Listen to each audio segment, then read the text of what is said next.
Good afternoon. Welcome to the Candidates Forum for the Yarmouth Select Board. I'm Debbie Winnick, a resident of Orleans and a member of the League of Women Voters of the Cape Cod area. The League is a nonpartisan, activist, grassroots organization for women and men, which encourages informed and active participation in government. This forum is part of the League's ongoing voter education efforts to help voters make informed decisions at the upcoming elections. We hope this program will help you learn about the candidates and what they hope to do if elected to represent you on the Select Board. Candidates for the Select Board are Liz Argo, Dorcas McGurran. Did I do it right this time? McGurran, thank you. Jerry O'Connor. Connell. I reviewed our procedures for this event with the candidates earlier, and each candidate agreed to act in accordance with them. Candidates will have 2 minutes to answer each question and 2 minutes for a closing statement. The closing statements will be posed in the following order based on pulling their numbers out of a hat. And it's in alphabetical order, so it will be Liz, Dorcas, and Jerry in that order. Questions will be answered beginning with Liz, and alternating until we reach the time for closing statements. Candidates will be alerted when they have 30 seconds left. When time is up, the stop card is raised. The candidate may finish their sentence. Beyond that sentence, or sooner if I determine the sentence is too long, I will say thank you and we'll move on to the next speaker. Personal references about other candidates are out of order. We stick to the issues.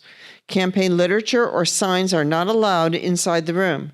References to campaign literature, endorsements, websites, and contact information are out of order. This forum is being recorded and will be broadcast several times on Comcast Channel 26 and online at capemedia.org. The recording of this event may not be used or edited in whole or in part for any campaign purposes. A link to the program on a candidate's website or social media is acceptable. If the forum is aired after today's event, League policy dictates that it must be aired in its entirety. Now, would you turn off all your cell phones? Anything else that's beeping, please turn it off. Please remain as quiet as possible throughout the forum. No clapping or cheering or calling out, with the exception that after all the closing statements, you may clap for all of the candidates if you wish. Remember, we and the candidates expect they will be treated fairly. You're encouraged to submit questions for the candidates on the index cards provided. Questions must be addressed to all candidates and must apply to issues or qualifications for the Select Board. Raise your hand if you'd like another index card or to have your question collected. A League member will review the questions for legibility, clarity, and applicability to all candidates. I will read as many questions as time allows, sometimes combining related questions to cover a variety of subjects. So let's begin. First question.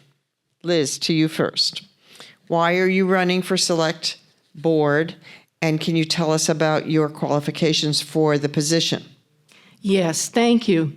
I grew up in Orleans, born in Hyannis Hospital, and I moved back and raised my children in Orleans. In 2012, I moved to Yarmouth. And I am very happy I moved to Yarmouth because as much as I loved Orleans, Orleans was, many of the people were of the same, cut from the same cloth. But in Yarmouth, we have so much diversity and so many different kinds of people. We have a real town with real issues. And that is something that I think is real and important. So it inspired me to run for the Select Board. I was particularly concerned about Route 28, and I saw an opportunity there. So I thought that this was the time to become involved as the Route 28 is going to be developed. So it has been a great run. I've been on the Select Board since December, and we've already made tremendous progress on many of the items, housing and what we are going to be doing with Route 28 and so on. So I'm delighted that I'm here and working on the many issues, But particular Yarmouth is so special because it's got so much, as I said, diversity from Yarmouth Port to South Yarmouth to West Yarmouth. It's a range of different topography and people, and it's thrilling for me. So I'm glad to be running, and I hope that I can continue in my position on the Select Board after May 20th. Thank you. Thank you very much. And Dorcas, the same question, please. Thank you. I have had the privilege that you've all given me to be on the Select Board for the past 3 years. I love this town. I've lived here for over 30 years, and there isn't anywhere else in the world I'd want to be but here. There are a lot of challenges that we've started working on at the board, and there are many that are going to go forward, and I would like to participate in that.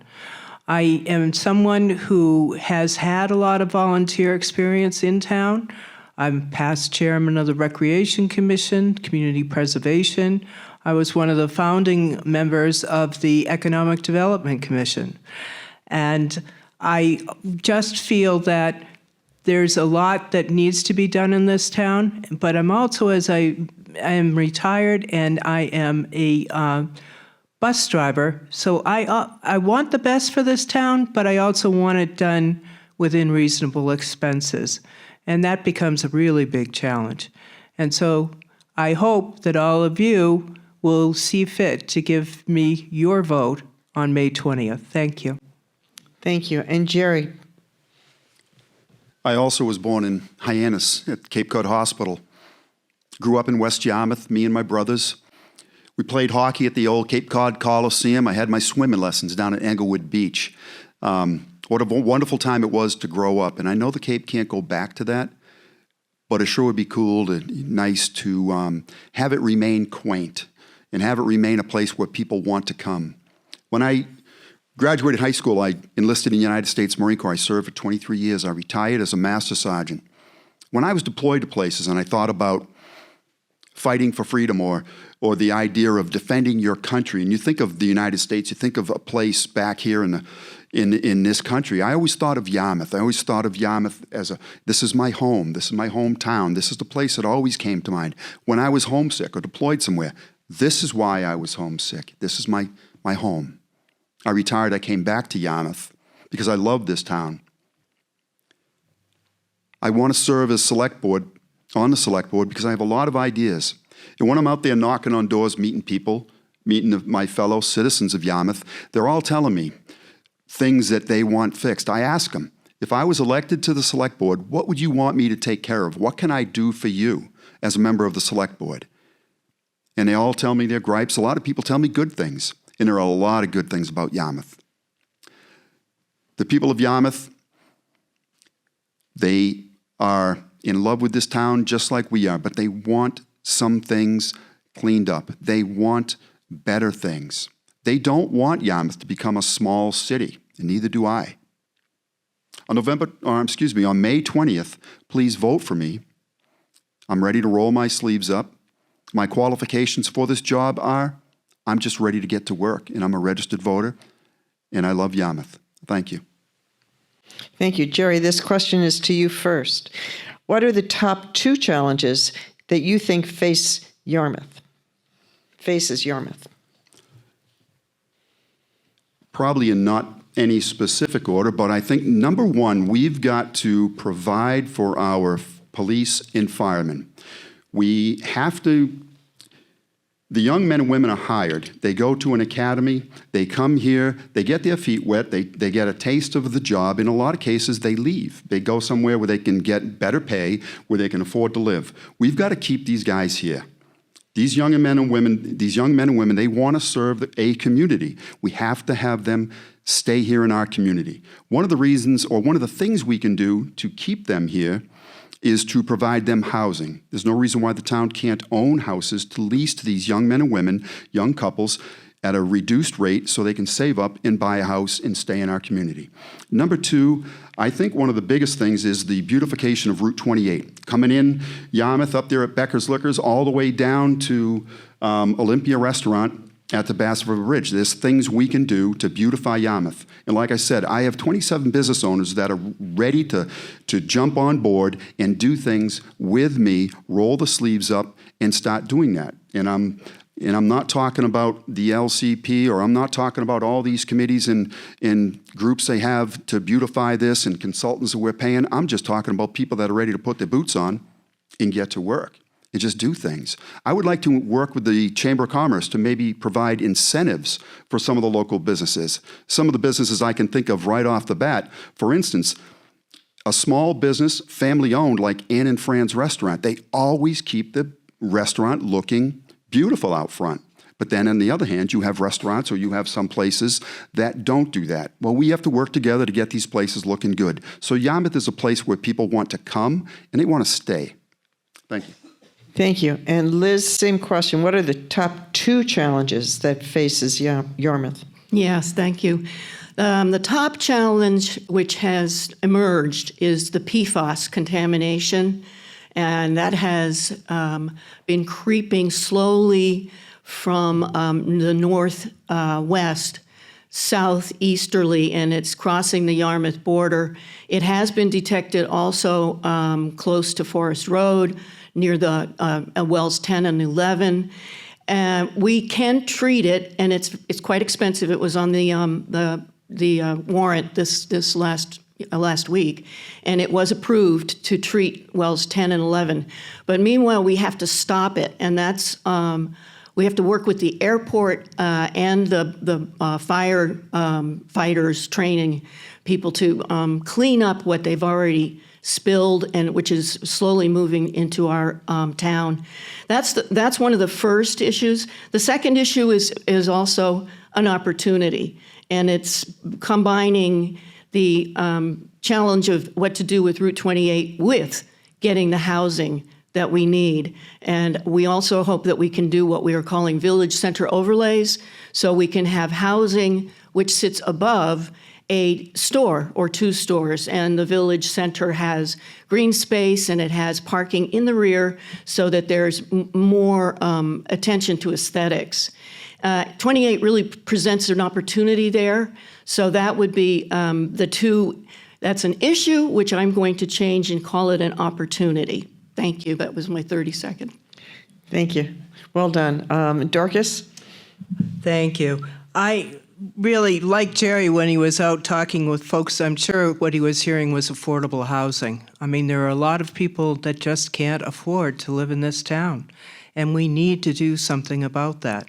And combining it, as Liz was talking about on 28, perhaps what they call mixed use, you're going to hear that word a lot, and that is to have residential but also have commercial space available as well. I was very surprised when we were at a meeting only a couple of weeks ago to find out that there's all kinds of financing out there for housing, but there isn't any financing for commercial. So I think we need to get ourselves working on figuring out ways to be able to do that, because that really is the answer, not to have a bunch of housing developments and then a bunch of commercial developments, but to kind of turn it into a village and be able to keep that charm of Yarmouth and be able to take care of housing and take care of commercial space as well. And the sewer, I know we're over a part of that hurdle, but I would remind all of you that the state suddenly decided to change their mind this year about how they would finance the sewer for us. And they had basically let us know that we were going to have a renewable loan. And then this year they said, well, we're going to put a $50 million cap on it. Well, as you all know, we have a $207 million phase 1. And we certainly want to see as much financing for that as possible coming from other sources and not from tax dollars. So that, to me, is going to be a big challenge. There are many others in town, but that's 2 to start with. Thank you. Thank you so much. And Dorcas, you're first on this one. We're going to follow up with what you've already mentioned, or 2 of you have mentioned, which is PFAS. Drinking water supply and contamination by PFAS are issues for Yarmouth. As a member of the Select Board, how will you address this issue? PFAS is a very big issue, and it's going to continue to be an even larger one, because when we talk to our consultants, they basically tell us nobody really knows yet what's going to be covered. There are evidently over 300 different items that could be covered in it, and yet DEP, or the Department of Environmental Protection, is really only looking at about 70 of those right now, and they're also only looking at the drinking water. They're not looking at what's happening in Mill Creek Marsh. They're not looking at the wells, the plumes that are coming from the airport. Everyone keeps wanting to blame the Barnstable fire training facility as being the sole reason that we have PFAS coming this way. Well, it isn't true. And we have to hold the airport accountable as well for what's going on with that PFAS. Because we're hearing now that even newborn babies have PFAS. Can you imagine? They only just entered the world. How could that happen? It's a challenge, and it's one that we're going to have to face. And we're starting to right now with having Kleinfelder, and we have approved at a meeting that we had just this last week of the Select Board to send another letter to DEP outlining our concerns about PFAS. Thank you. Thank you. Jerry, the same question, PFAS. The drinking water issue scares the heck out of me. As a Marine stationed at Camp Lejeune, we're all familiar with the Camp Lejeune drinking water issues. I was there for a while. My wife is type 1 diabetic. She grew up on Santua Pond in Mashpee, one of the most polluted ponds on the Cape. My young son is 2.5 years old, Declan, also type 1 diabetic. These are some of the problems caused by bad drinking water. And like I said, the Camp Lejeune drinking water thing, I'm just waiting for my day. Here in Yarmouth, just like Dorcas said, there are things we're not even aware of that are going to surface in time from this problem. It's got to be stopped. We've got to implement the technology.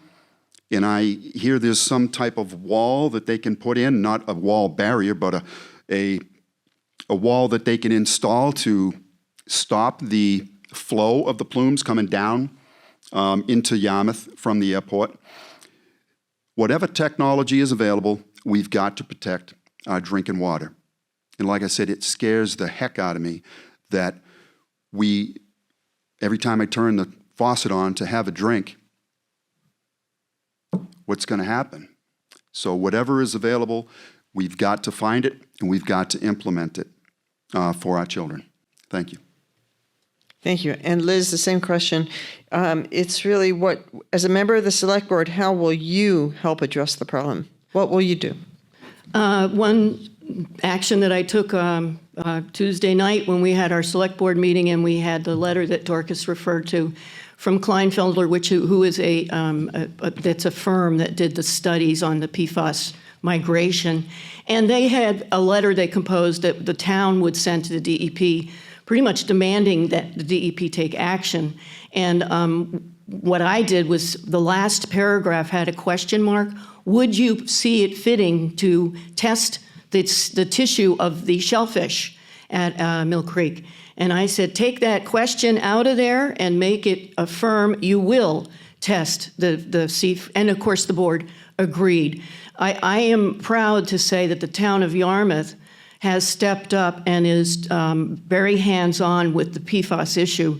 Our town administrator has taken a great deal of action, which, for instance, hiring this firm Kleinfelder to do studies. We also have a representative on the Airport Commission. We wish we were a voting member. The town, we're not. But that member is Chris Greeley, is also very much a watchdog on what's going on there. They have a group of their own for Yarmouth, for Hyannis Park, that is watchdogging this because they're sort of in line for the migration. And the wall that Jerry was referring to, that is, and I'm not a scientist, but it's a charcoal wall which will slow to some degree, to a great degree, the migration. So there are things that need to be done, and our town, and myself in particular, are demanding that it be done by both the airport and the DEP. Thank you. Thank you. Liz, this question comes to you next. Armed with a town grant and money raised at town meeting, how will the select board oversee the renovation of the Yarmouth Library? Well, armed with a town grant, that grant is for researching possibilities. And you've proposed this question as a renovation. I think that's presumptive. We don't know what the voters are going to decide to do. Yes, we have a grant, but whether it's going to be a grant to renovate or a grant to build new, we don't know yet. And it isn't something that I'm in a position to decide. We have a feasibility study that we paid for. I was part of the library planning committee that chose the company that did the feasibility study, so we know what the town wants. And it's many changes that are not able to be embodied in either the South Yarmouth or the West Yarmouth libraries simply because of the footprints on those land areas. The land area does not exist in those areas for the kind of library that the townspeople have said they want. They want meeting rooms, they want areas where they can hang art, they want a performance space. So the town, along with dealing with what are we going to do with Matikes, the utilization committee, there's the possibility that the library goes over there in some fashion. So there are many considerations, and the town people will have a chance to weigh in. Nothing has been determined, and certainly not that it would just be renovation. Thank you. Thank you. Dorcas, the same question. Actually, I'm on the building committee that is just started. We had our very first meeting, and what we are going to be doing first is to evaluate architectural firms, not for their plans that they're submitting, but more for their expertise, to see if they'd be a right fit for being with Yarmouth. It's wide open what we may do.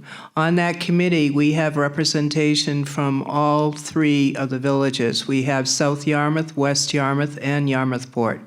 We have people that are very well versed in building and in actually running those kinds of facilities. We've got a lot of input, but we also know that when it comes to the library, that's near and dear to everybody's heart. I mean, we all clutch our library card going, it's my library. So it's very important that we find out what it is that all the people really want to have. And in the end, are we going to make everyone happy? Unfortunately not. But we'll try to come up with something that we've gotten as much input as we can from everyone, and we're doing what is best for everyone that lives in Yarmouth, because the library is a very vital piece of our community. Especially when you look at in the schools here, we have so many now that are at lower income levels. And so the library becomes their special place. They don't have the resources to go out and buy new books and this sort of thing. They can do it at the library. So there are going to be a lot of things, and it's too early yet to really say what will happen. But I can tell you that from my participation in it, and I know from everyone that I've talked to in town, it will be what's best for everyone. Thank you. Thank you. And Jerry, the same question, please. My wife loves taking our kids to the library. We go to the one in West Yarmouth because that's where I went when I was a kid. I grew up right down the street. And I love the libraries. I love them. They're old buildings. There's something about them old buildings, they just have a quaintness about them that I really don't want to lose. And sometimes when you ask for new buildings, you don't get that. You get a new-looking structure that doesn't appeal and doesn't lend to the charm of Cape Cod. If there was a way to take the existing libraries, and I think the one in Yarmouthport might be probably the one, well, either the South Yarmouth one needs a lot of work too. If I had to build a new library, if it was up to me, I might do it out by the Matikes area. But I would incorporate it with a rec center. So as Liz said, a place where people could hang out or have meeting rooms or have places where people could do performances and things like that. I would incorporate that into a rec center, much like Barnstable has. Barnstable's built that facility, and it's awesome. We could do something like that up at the Mattakese, at the grounds of Mattakese Middle School. But as far as the existing libraries, I think they could use a little remodeling, but I like the quaintness of them, and I don't, when you ask for a new building, sometimes you get something that just doesn't blend in and it doesn't lend to our charm. And people that come here to the Cape, they like to see those things. They like to see the older buildings. They like to see something that still works, much like our town hall. So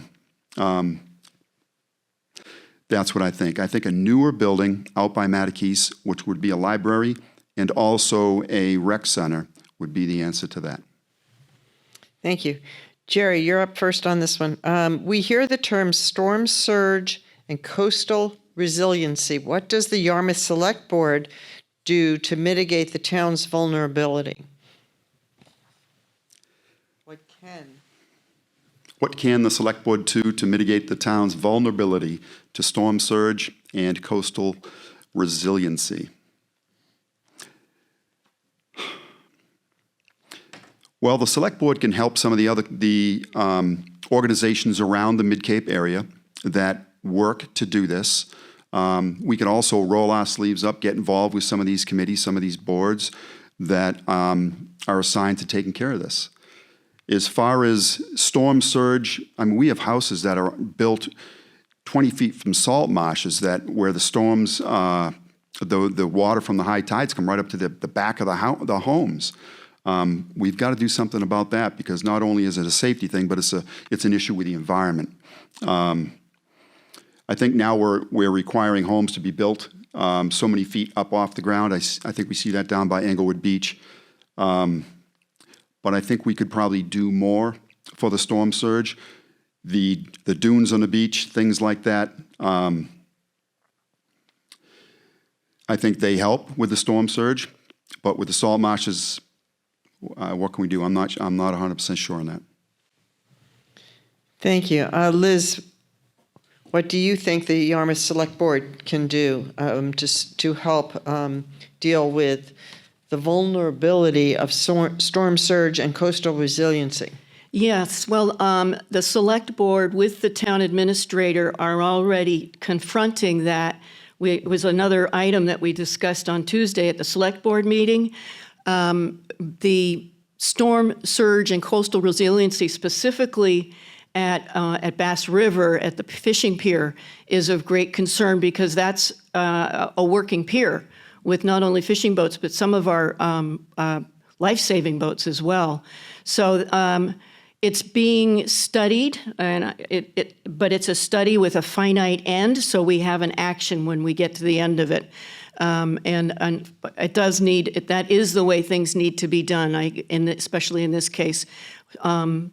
We also teamed with Woods Hole Research Group to do more research into some of the roads that are going to be inundated. Already some are being inundated, and the Cape Cod Commission is working on that as well to make sure that we identify those roads and start working on it. There's work that's planned, for instance, at Crab Creek in Yarmouth on the way to Yarmouth Port.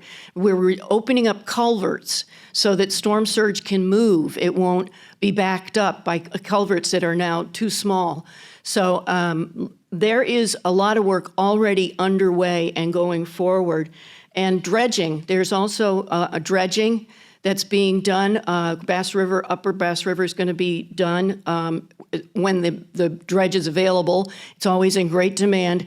But we are questioning the intelligence of putting sand back on the beaches. Some of the re-beaching, if you will, that has been done after storms has proven to be very expensive, and it hasn't stayed. So we're discussing it, but I don't think that's going to happen. Thank you. Thank you very much. And Dorcas, the same question. Good old storm resilience. It's something that we deal with all the time, more and more. unfortunately. And as Liz is saying, the Select Board already has plans in place for what we're going to be doing at Packett's Landing. It's very interesting when you see the study they did showing that in about another 5 years, the parking lot's going to be underwater. So it's not going to be very helpful for any of the people going to use the boats there. And when Liz is talking about the emergency vehicles, that's, for instance, where Natural Resources has a lot of the emergency boats that are going to go out to assist boaters that are in trouble, and the fire department as well, to go out to take care of any potential fires that may come along.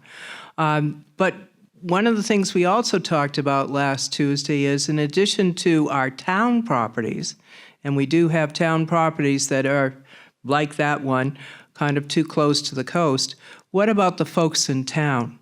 What about the private individuals? And that's a good challenge. And quite honestly, we don't have an answer for it yet, but it's on our agenda, and it is something that we're going to look at.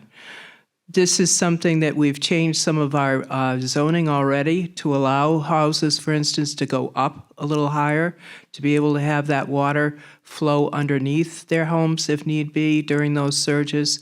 But it's also something that, beyond just the storm surge that we see along the coast, we also have a flooding issue within town. We've all heard of the Captain's Village, but there are other areas in town as well. So I would say we've just hit the tip of the iceberg on this one, and we have some work to do. Thank you. Thank you. And Dorcas, keep that microphone in front of you. With the lack of affordable housing in Yarmouth, what plans do you support to address solving the need or addressing the need? Well, that's a good question. And it's one that's, quite honestly, very difficult to answer. One of the things that Tracy Post, for instance, has brought up to us at the board that we may be looking at down the road is to come up with some kind of incentive program for landlords to do year-round housing. The big problem, one of the biggest problems we have in Yarmouth right now is the short-term rentals, all those Airbnbs. We also have folks that, I believe it's about 34% of our town have second home owners in it. So if you think about it, those homes are only being used for a short period of time. And we also have seen over the last couple of years that a lot of the vacation companies, the vacation rental companies, are coming in and purchasing properties. How often now have you ridden down the road and suddenly seen a sign in front of a house that once was for sale that now says that it's part of "we need a vacation," and here's your house number to be able to rent it. We have to look at ways to be able to make it desirable again to offer these homes for year-round housing. And we certainly have all kinds of projects going on with the Mattakey Middle School, and of course with the Affordable Housing Trust in town, to really look at some alternatives for our need for affordable housing. As I told you at the beginning, it's a big issue that I feel is very, very important to us. Thank you. Thank you. Jerry, the same question, please. What do you support? When it comes to affordable housing, there are people out there that are renting their homes or renting a second home as a rental property that can't afford to be landlords. These people have bought the home at the wrong time, and they're trying to cover the mortgage, which is in a lot of cases exorbitant. They're trying to cover that mortgage with the rent, and people can't afford that rent. A lot of people out there that are renting homes, they just can't afford to be landlords, and they're gouging people. There are a lot of landlords out there that own property that are also just gouging their tenants. They're trying to get as much as they can because the Airbnb market, they can charge $3,000, $4,000, $5,000 a week for a place. So these other landlords are trying to rake over the coals our young people that are renting homes. If I hear about somebody gouging somebody, you call me, let me know. I'll go talk to that landlord because some of these people are just greedy. In a lot of cases, our affordable housing issue is caused by greed. It's caused by people just trying to gouge young people, or I shouldn't say young people, but anybody who's who's in a bind and needs a place to live. When it comes to affordable housing, a lot of the issues stem from greed. Now, years ago, when we knew all our neighbors and we knew people in the town, you wouldn't think about doing that. A lot of people would not do that because they had a reputation, because they had to look out for their reputations. But nowadays, with a lot of people coming into the Cape where they don't know people, they don't care, and they're just charging a lot to rent a home. It's too much. Young people are they're leaving the Cape in droves because of the affordable housing issue. We can do more, and we should, to help them. Thank you. Thank you. And Liz, the same question, please. What do you support in the area of affordable housing? I'm very happy that we have the accessory dwelling unit, the law that was passed permitting those. That means that you can have a grandmother's apartment on your property, as well as your main domicile. And you can make money off of it. You can rent it. So it's also a state law now, too, which I think was very important to support that statewide. But I think I am actually a case in point because I'm older, and I lost my husband in September, and I now have a 4-bedroom home that is demanding a lot of work and a lot of maintenance. And I'm waiting and sitting on the select board working towards a kind of development that would be green and friendly and would entice me to sell my 4-bedroom house and get into a housing development that speaks to me, that has electric vehicle recharging there and has a playground and is within walking distance of the kind of stores that I like, a coffee shop. And that is what's on our in our viewfinder for what we are hoping we can bring forward in our smart growth along 28. And so it's almost a personal goal of mine to see us get a very green, meaning it's got renewable energy and it's almost net zero living space that works for me. And then I would move right along and give my house up. That's my solution. Thank you. As a follow-up to this conversation, the League of Women Voters has been doing forums in many of the communities. This issue is not unique to your community. Everybody talks about it. Everybody's working on it. Is there a regional approach that you, as a member of the select board, would encourage, and are you part of it? And Liz, to you first, please. Understand the initiative, a regional? Is there something that you as a select board member are or would encourage in working towards the solution to this problem on a regional level? You're talking housing. We're still on affordable housing. Gotcha. Or housing. Housing. Right. Okay. Regionally, I do believe that the Cape Cod Commission is plugged in and is working on our behalf to bring forward some models which will help everybody in making the change, adopting a village center.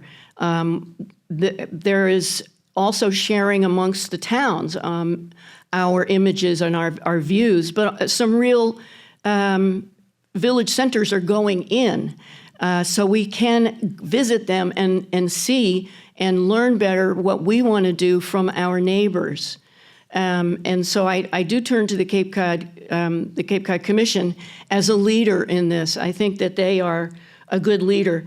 And so what can I do? I will be attending the Cape Cod Commission's Regional Policy Plan meeting. I think it's either tomorrow or the next day, because we're in a rehaul of the Regional Policy Plan. And housing is huge. The Cape Cod Commission is definitely finger on the pulse there with that. And while they're doing that, they're also attending to the energy crisis. So I think that's part of what we need to do regionally is recognize that when we approach the housing crisis, we need to also look at transportation and energy and the climate change issues and the need for more commercial entities, because they are all solved in the same with many of the same moves. So watching what the Cape Cod Commission is recommending and watching what our neighbors are doing will be very helpful, and that's what I'll be doing. Thank you. And Dorcas, the same question, please. The Cape Cod Commission has been very diligent on this issue, and when we always talk regional, we certainly are looking toward the county and their assistance. But we also can take it another step, and that is, I'd ask all of you, what do you think is the largest employer on Cape Cod? And I'll give you the answer. It's Cape Cod Healthcare. And Cape Cod Healthcare is desperate for housing. And that ends up being truly regional. And so I think partnering with Cape Cod Healthcare could be an interesting program. It hasn't even been discussed yet, but I think there could be some models looked at to try to expand beyond the towns. But more importantly right now, I don't think it's more regional approaches as I think it is for the towns to get going individually. We all have a report card to the state. We have to reach 10%. We're only at 5% in Yarmouth. We've got a long way to go. And we have the ADUs, which we've passed, which Liz talked about, which helps. But we need to look at a lot of other different approaches. And when we look at the regional approach to it, I think it's going to be more to tie in, for instance, that transportation piece. Because what happens if you're living in Yarmouth but you're working in Hyannis? How are you going to get back and forth? You might not have a car. So I could see the region more being involved in the incidental issues around housing. And thank you. Thank you. And Jerry, your thoughts on regional approaches to the housing crisis? The affordable housing crisis. I don't think Yarmouth needs any more apartment complexes. I don't think Yarmouth needs 3- and 4-story buildings. I don't think we need any more of them. We've seen them in Hyannis, and they're not good examples. They are not examples of affordable housing. What we need to do is incentivize the ADUs. We have to cut down and somehow try to limit the number of Airbnbs. The last thing people want is somebody to tell them what to do with their property, but good God, when there's people living in the streets and people living in the woods, and somebody's home is empty, we've got to do something to incentivize people to open their homes and rent to local people. But I don't think building 3- and 4-story apartment complexes on the Cape, or at least in Yarmouth, is going to fix anything. And when it comes to transportation, a lot of people don't want to take mass transportation. I want to take buses. Drive to Boston one day and you don't see more than one person in the traffic jam per car. You see one person in his car, and he's offered mass transportation, he just doesn't want to take it. A lot of people don't want that. People want to get in their car and they want to drive. People want to come home, to a house. People, a lot of times we don't need huge apartment complexes where people are putting their fists through the walls and destroying the laundry rooms and doing things of that nature. Thank you. Thank you. Jerry, to you next. The Board of Health at Monday's meeting found 14 nonprofits that are not receiving federal funding. For example, the food pantry will not receive its expected $110,000 like they received in 2024. How can the Board of Selectmen help maintain funding for these vital nonprofits? What would you do if elected? Well, number one, I'd have to ask why they're not receiving that money. I know the answer might be obvious, but I'm sure there's a lot more to it. I would have to dive into that and figure out why they're not receiving that money now. And as far as any of the other nonprofits, we'd have to just look at them and see why they're not getting it. Why aren't they getting it? The answer, I'm sure, is not an obvious one. There's probably a lot more to it, than meets the eye. I would have to dissect that and take a harder look at that. Thank you. Liz, the same question, please. Just repeat the question for me. The Board of Health at Monday's meeting found 14 nonprofits that are not receiving federal funding. For example, the food pantry will not receive its expected $110,000 like they did in 2024. How can you and the Board of Selectmen help maintain funding for these vital nonprofits? And that's federal funding. I Yes. assume it, yes. Because it's federal funding. at the Board of Selectmen level, we've dealt with state funding, and what we've done is write a very pointed letter, especially when we were in the middle of sewering. But in terms of the funding which we're seeing being pulled at the federal level, in fact, I wrote a grant and was told the Cape Cod Arts Foundation will not be funding anything this year. So it's happening not only in the in the health world, but in the art world as well. So what can the Board of Selectmen do? I think one of the things that we are doing is we have just initiated and instituted a Yarmouth Public Art Committee. And our plan is to support the arts by providing locations where art can be mounted, or walls that can be painted. So having more local support in the face of the federal cutting will definitely be important.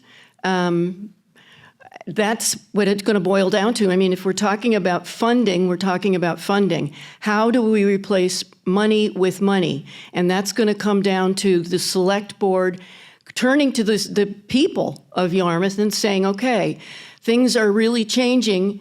What do you want us to do in order to preserve the nonprofit funding that is important to you? So the select board is the people, and it's important as we go down this road that the people let us know what they consider really important as we try to deal with this tremendous change in our world. Thank you. Dorcas, the same question, please. Well, it is going to be a challenge. I feel that as far as the select board is concerned, we're there basically to be the cheerleader for the folks. We can call in, for instance, our state elected officials to talk with us about seeing if there are alternatives for the state to be able to do some of this funding. I think we might also look, for instance, into doing some kind of workshop or working with people like the philanthropy groups on the Cape to figure out what we can do to assist them with fundraising, maybe some new unique ideas. Because at the end of the day, we can't just say, well, you know what, we'll just add that to our budget for the town next year. Because for all of you that are at town meeting, you know how big our budget is, and that we already have a Proposition 2.5 override to be able to add 4 firefighters and 1 supervisor to the fire department. So we can act as a cheerleader. I don't really see where we're going to be able to help with the funding, but perhaps we can help them nurture toward a public-private partnership. That's worked in different areas for us. For instance, I'll give you an example. Flax Pond would not ever have been built if we, at that time, did not go to the public to get additional funds from private sources. We got some funding from the CPA, of course, but that was short of what we really needed. So we were able to parlay that donation, those into bigger donations that we were able to get. And we're going to hear a lot about public-private partnerships in the future. Thank you. Thank you very much. And this is our last question before we go to closing statements. And we always like to throw this open during our last question. What topic have we missed that you would like us to discuss, that you would like to emphasize to the voters? Or would you like to go back to a previous topic to speak on that a little bit more? Open to the candidates. And Dorcas, you first, please. Oh, boy. Mm-hmm. That's a good one, right? That is a very good one. That's one that you can really sink your teeth into. Sink away. Okay. Okay. Well, We've talked, education is going to be an issue for us and our kids. We have a unique challenge, I think, in this town because, as I was mentioning before, when we heard our superintendent speaking at our meeting, at town meeting, we've got like 54% of our kids are at or below, they're in the low income level. We have English as a second language that's rapidly increasing. We have we have a large number of special needs students that live in this town, and we also are dealing with homelessness. There are children that one of the challenges really comes out that they are living in, they start out this month living in one spot, and then next month they're living in another spot, and how do you give those children continuity? That's going on for the schools. And then on top of that, for any of you that know ME Small, we're dealing with a building that's deteriorating to the point that it needs to be replaced. Not fixed, but replaced.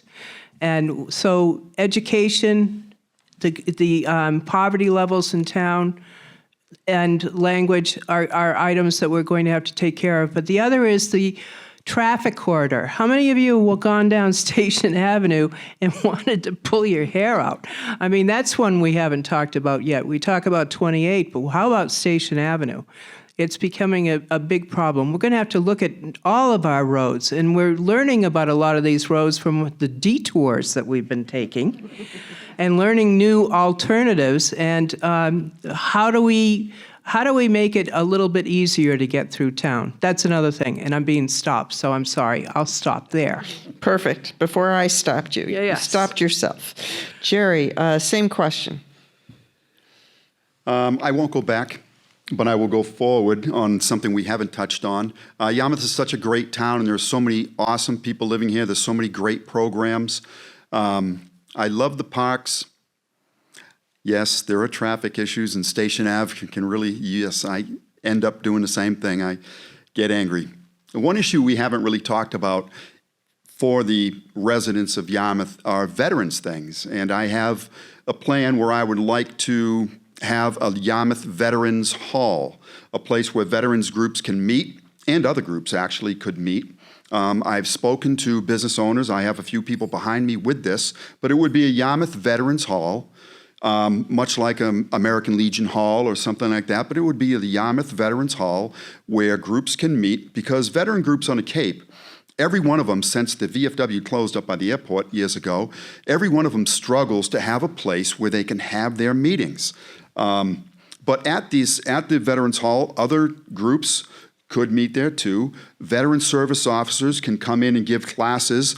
There's a lot of stuff that can happen at a Veterans Hall other than just veterans issues also. But I think today's veterans and with the amount of veterans on the Cape and in Yarmouth, I think we need to have a place where veterans can meet and all the different groups can meet and they can hold functions. And I think that's a way of bringing the community together. So I think a Yarmouth Veterans Hall, and it's something I'm near and dear to me, and I've already picked up the ball and I'm running with it, and I have people behind me, and it's something I want to see through. Thank you. Thank you very much. Liz, the same question. Thank you. What did you miss? I think we should talk about the bridge replacement, the Sagamore and eventually the Bourne bridges.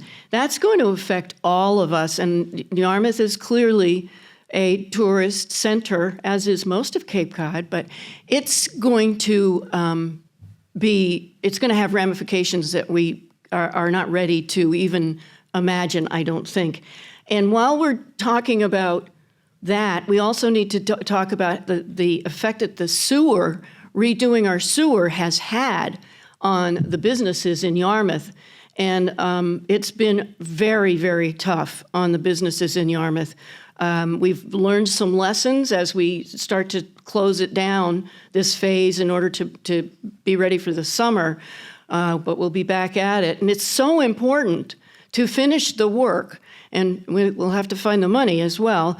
But I do worry, and we all worry at the select board level, at the town level, about what these these necessary changes, improvements are having the effect they're having on our businesses, on people's emotions. It is truly driving people crazy to find their way around 28 to try to get to town hall. Can be it's always changing. It's never the same. It's really something daunting. But we have to do a good job. We've got to do a better job with handling that. And as we do a better job with handling that, we need to look forward to what we're going to do when we have to deal with the bridge replacements, because we're going to need to talk about regional working together. We're really going to need to work together then. Thank you. Thank you. It's time for closing statements. And Liz, you pulled the A of our ABC, or the 1, 2, 3, and you go first, please. 2 minutes. Okay, and I didn't really say thank you to the League of Women Voters, and I want to, because this is such a great opportunity and so important for people to hear us and see us and meet us. And that is something that I'm working on at the town level. I have office hours at the Yarmouth Senior Center, so every third Thursday at 3, people can come in and ask questions and get caught up on what's going on with the town and the select board and so on. And I think that's one aspect that's very important. So I want to be your select board person to keep doing that. I also want you to know that I brought forward an energy manager grant. So we are in the process now of hiring a part-time energy manager through my work, so that's kudos to me. I'm also on your Cape Cod Metropolitan Regional Planning Organization. I was voted onto that, and that's responsible for working with the Department of Transportation on so many of the rebuilding roads and bridges and culvert issues. So I'm a watchdog there. They're already rolling their eyes because I'm very vocal. And I want to also shout out to this working board. The select board I've been on since December. I am now feeling at home. It takes time, and it's very important to have a select board that is cohesive and working towards the same goals, which we are. And our town administrator is top drawer, and we are a working machine that I'm very proud of, and I hope to return. Thank you. Thank you so much. And Dorcas, your closing statement, 2 minutes, please. Well, I have lived and I have worked and I have volunteered in Yarmouth for over 30 years. For more than 15 years, I was chairman of the Recreation Commission and also served on the Community Preservation Commission, was one of the original members of the Economic Development Commission. I love this town. There is nowhere else, as I've said before, I'd want to be than here. And I know how important it is to each and every one of us that we have a viable living community. As Jerry was pointing out, the scary thing is how many of our young people are leaving. I can tell you for a fact that all of my friends, the children that I watched grow up here on Cape Cod, not one of them, not one, lives on Cape Cod today. They all moved off Cape. So we really have to look at what we can do. And that's a wide-reaching problem. That isn't just housing. It's the economy. It's finding jobs for these people to be able to be here, be able to afford it. But we also have to offer them some recreation. Is it going to be attractive for them to come and stay here? How are our schools doing? What do we need to do is really all-encompassing for being able to expand our town and really keep it healthy going forward. So one of the wonderful things about living in the United States is you have the freedom to vote whatever way you like. And so I just hope that when you do, one of those votes comes my way. Thank you. Thank you very much. And Jerry, your closing statement, please. Well, in regards to Dorcas's comment about how the young people leave, all I can say is they all come home. One way or the other, they all come back. I did at least. Well, I was born in Hyannis Hospital, and I was raised in West Yarmouth, and I remember how wonderful the Cape was as a young man growing up with my brothers, and my parents were founding members. They helped start the Yarmouth Chamber of Commerce, and they own businesses here. I had a small business here, and It's such a great town. As we go through the town, we see things, and everybody has little complaints and moans about this and that, but not a lot of people want to do things. But up here today, you have 3 people that want to do things. There's a lot of people in town that do want to do things. I, for one, am prepared to just get my boots dirty. I will not hold office hours one day a month. I'll hold office hours whenever people want. If you need something, you call me, and I'll be there. And I think John Tolley, with the lobster issue, he's a good example of that. I stopped by his house a few months ago. Nobody from the town had gone to visit him, and I went to visit John and say, hey, John, what the heck's going on? And there's several people around town. When they've had issues, I've gone to talk to them. And just like when I knock on their doors, what is it that I could do for you if I am elected to be your next select board member? And they tell me, and I said, gosh, Don, that's not that hard. I'll do it. I can pick up the phone. I can come over. I can do this. And I'm prepared to do that. I'm willing to do it. I'm retired. I have my 2 little boys, and I take them to daycare, and after that, I'm raking leaves, or I'm doing other things around the yard. So please, put me to work as your next select board member. Thank you. Thank you very much. Thank you to all 3 candidates. And now I'd like to introduce Lynn Pleffner, who is chair of the Voter Service Committee of the League of Women Voters, and she is our fearless leader when it comes to all these forums. Lynn? Thank you. Thank you very much to Cape Media for collaborating with us on this forum. We really, really appreciate it. In closing, I'd like to close this forum by thanking all of you for choosing to run and for participating in our democratic process. Thank you very much. And we appreciate you giving the voters a chance. To the audience, a reminder, the election is going to be Tuesday, May 20th. Polls open at 7 and close at 8. Now, this is something that bothers me. Last year, only 17% of your residents voted. Now, that means it was an improvement over 2023 when it was only 5%, so you did good. But 17% means they made decisions for the other 83%. Now, do you think that's fair? No. So, these folks here are going to have an impact on your wallet. So it's important for you to go out and vote. So grab a friend, go vote, have a cup of coffee, go for a walk on a beach, make it an event. That would really move things up. And on that note, I just want to remind you, democracy is not a spectator sport. So please, please go out and vote. Thank you and good afternoon.